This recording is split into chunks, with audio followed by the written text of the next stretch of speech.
बारिश होती है तो पानी आता है,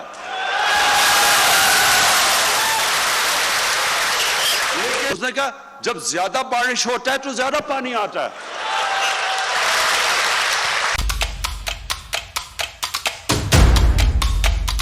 कोरोना वैक्सीन हमारी प्रायोरिटी नहीं थी। हमने कहा जितना चंदा आता आने दो और नारे मारते रहो कि बहुत आला हमारी अप्रोच थी।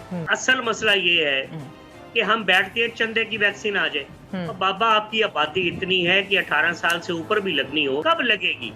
अभी तो दुनिया में वैक्सीन की शॉर्टेज हो गई है, प्राइम मिनिस्टर साहब ने खुद बताया। तो हमें चंदा देंगे कि अपनी आवाम को वैक्सीन लगाएंगे। ये पैसे खर्चने वाले काम है। शुरू में पैसे खर्चते इंडिया में मुखैर हजरात ने अरबों रुपए दिए हैं वैक्सीन की खरीदारी के लिए। हमारे यहाँ अरबों लूटने वालों ने 10-10 रुपए। तो जहाँ तक बात है कोरोना वैक्सीन हमारी प्रायोरिटी नहीं थी। हमने कहा जितना चंदा आता आने दो और नारे मारते रहो कि बहुत आला हमारी अप्रोच थी। हमने जनाब लॉकडाउन लगाया ही नहीं। लॉकडाउन लगाते तो इकोनॉमी तबाह होती। हमने क्या किया? हमने स्मार्ट लॉकडाउन लगाया। और यार शुक्र करो कि पहली 2 वेव्स अल्लाह की मदद और मेहरबानी की वजह से चली गई। अब तीसरी वेव सड़कों पे वही तमाशा जारी है।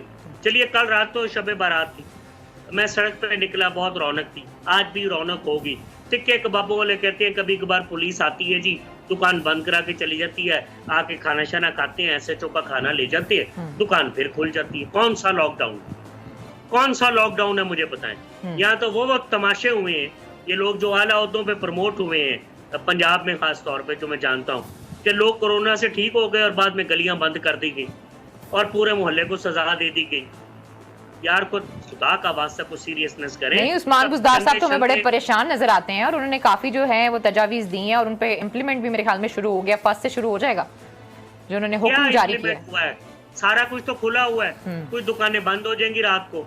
अब मेरी बात सुने है नीला, असल मसला ये है कि हम बैठते हैं चंदे की वैक्सीन आ जाए और बाबा आपकी आबादी इतनी है कि 18 साल से ऊपर भी लगनी हो, तो चलिए 22 में से 14-13 करोड़ आवाम को लगनी है। अब कब लगेगी, कितने अरसे में लगेगी, कौन लगाएगा? हमें वैक्सीन की एफिकेसी का भी अभी नहीं पता। अभी तो 60 साल की उम्र के लोगों को पूरी नहीं लगी, कब लगेगी? अभी तो दुनिया में वैक्सीन की शॉर्टेज हो गई है, प्राइम मिनिस्टर साहब ने खुद बताया। तो हमें चंदा देंगे कि अपनी आवाम को वैक्सीन लगाएंगे। ये पैसे खर्चने वाले काम है। शुरू में पैसे खर्चते इंडिया में मुखैर हजरात ने अरबों रुपए दिए हैं वैक्सीन की खरीदारी के लिए। हमारे यहाँ अरबों लूटने वालों ने 10-10 रुपए नहीं दिए। पाकिस्तान के बड़े 100 ग्रुप्स में से किसी ने 5 रुपए नहीं दिए कि यार वैक्सीन खरीद लो। आगे ज़कात का महीना है, तो यार को सदका ही दे दो, वो खैरात कर दो, तो अल्लाह को खुश कर दो कि कम से कम गरीब लोगों को कम से कम वैक्सीन आपके पैसे से लग जाए। तो यहाँ वैसे हम कहते हैं हम बड़े फिलैंथ्रोपिस्ट हैं जी, हमसे ज्यादा चंदा कोई नहीं देता। ये चंदा देने का टाइम है। यहाँ लोगों को चंदा देना चाहिए जिनके पास पैसे हैं। खुदा इनकी आखिरत बेहतर करे, इनकी दुनिया बेहतर करे। हम वैक्सीन खरीदे, किन हुक्मरानों पे बैठे हुए हैं? उनके तो बेहतरीन 2-2 2.5 टन के AC लगे हुए हैं बाबा। जब AC में आदमी बैठा हो तो ठीक है। साबिर साहब, एक और चीज जो इसमें सामने आ रही है, जो मुझे लगता है एक सवाल है, बाकी आप ज्यादा बेहतर इसमें रहनुमाई कर सकते हैं, उसमें यह है कि जब आप प्राइवेट सेक्टर इन्वॉल्व करेंगे तो क्या एक आम बंदे तक इस वैक्सीन की रसाई होगी?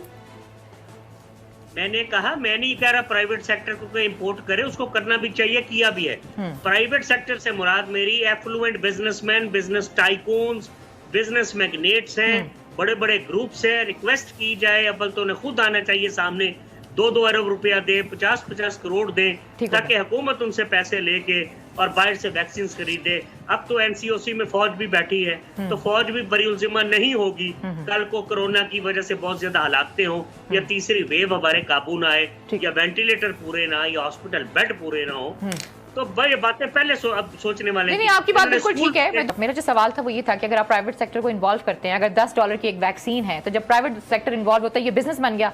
जब बिजनेस बन गया तो डेफिनेटली वो अपनी कमाई करेंगे। जब वो अपनी कमाई करेंगे, मुल्क के हालात ऐसे हैं कि इस वक्त अगर आप बाजार में आलू लेने भी जाए ना, तो आपको पता चलता है 100 रुपए 200 रुपए किलो हुआ आपका आलू, ठीक है, और शायद वो जो मिल भी रहा है वो भी मीठा मिल रहा है। तो आप मुझे बताएं, इस हालात में, जबकि जैसे कि इशारा भी किया है साबिर साहब ने कि अब तो वैक्सीन जो है वो मिल ही नहीं रही है, इंटरनेशनल मार्केट से भी गायब हो गई है, क्योंकि मैं ये देख रही थी कि बहुत से लोगों ने परचेजिंग करना शुरू कर दिया, स्टोर करना शुरू कर दिया। तो इन हालात में अगर आप प्राइवेट सेक्टर को इन्वॉल्व करते हैं, कोई वैक्सीन यहाँ पर आ भी जाती है, तो वो तो हमारी तो इतनी सख्त ही नहीं है कि हम उसको। आप ये देखें ना अलीना, के पाकिस्तान में इस हुकूमत में 2 वजीर सेहत फारिग हुए अद्वियात महंगी होने पर। हाँ जी। पहले आमिर कियानी फारिग हुए, फिर डॉक्टर जफर मिर्ज़ा फारिग हुए। हाँ, जिनसे पूछा ही कुछ। ठीक है, ये 2 वजीर सिर्फ इस वजह से फारिग हुए हैं कि अद्वियात महंगी हुई थी, इन्होंने कमीशन लिया था, फिर तहकीकात होती रही, रुक गई। आमिर कियानी पार्टी के सेक्रेटरी जनरल बन गए, वो एक अलग बात है। बात और वो बाहर चले गए, नहीं, वो इधर ही हैं, दूसरे वाले बाहर चले गए। हाँ, दूसरे जफर मिर्ज़ा साहब बाहर चले गए। उन पर इल्ज़ाम ये लगा था कि जो इक्विपमेंट था वो जो पाकिस्तान ने इंपोर्ट किया था कोविड के दौरान, जब पाकिस्तान में बड़ी शॉर्टेज हो गई थी, तो उसमें उन्होंने कमीशन लिया। इल्ज़ामात हैं, अब इसमें इंक्वायरी होगी तो पता चल जाएगा दोनों पे। तो अब आप जहाँ तक आपने बात की ना प्राइवेट सेक्टर को इन्वॉल्व करने की, प्राइवेट सेक्टर पाकिस्तान में एक माफिया है। प्राइवेट सेक्टर पाकिस्तान में दयानतदार नहीं है, इस बात को आप जहन में रखें। इस वजह से मुतालिक ट्रांसपेरेंसी इंटरनेशनल भी एक लेटर लिखे है। अब देखें हमारे हमसाया मुल्क भारत में वही वैक्सीन की क्या रकम है और पाकिस्तान में क्या तजवीज़ की है, और जो ड्रैप ने तजवीज़ की थी उस पर भी लड़ाई